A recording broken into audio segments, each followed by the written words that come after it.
What are the 3 times that it might be smart to drop your individual disability insurance coverage? Did you know that there are 3 ways to get your disability insurance coverage? The first is through your employer. Second is through a professional association, and both of these are the most common ways that people will get insurance. The third is buying a policy through an agent, and that's known as an individual disability policy. I actually have an IDI policy. That policy has been customized to my needs. It's very expensive, but it's the best coverage that you can buy and after all, you're insuring yourself, right? So you want to give yourself the best coverage. But there are some times when it should be dropped, but it has to be a really good reason.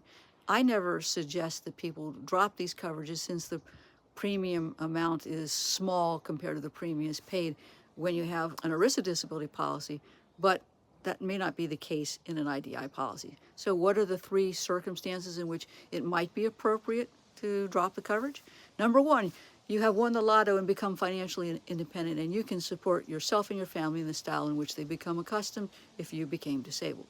Number 2, you're approaching retirement age and are in good health, and there's no catastrophic benefit in your policy. And in those instances, you can see that substantial financial windfall is basically something that would give you a good reason to drop that policy. Now, each person's situation is unique, and a decision should be based on a review of the policy and your current and future financial situations. The third thing, the consideration should be a change in the type of coverage that you have. What do I mean by that? You may have all sorts of riders that you have as part of your IDI policy that you might want to give up. Social Security protection, maybe your own occupation. But I just want you to understand that each of these situations is unique, and once you drop the coverage or reduce the coverage, it can be hard to get it back and to get it back in an affordable manner. So you should be consulting with an experienced ERISA disability attorney, your financial planner, and your agent. Just don't rely on one because they all have different viewpoints. But get that advice before you make a decision as to whether or not you're going to drop your IDI coverage.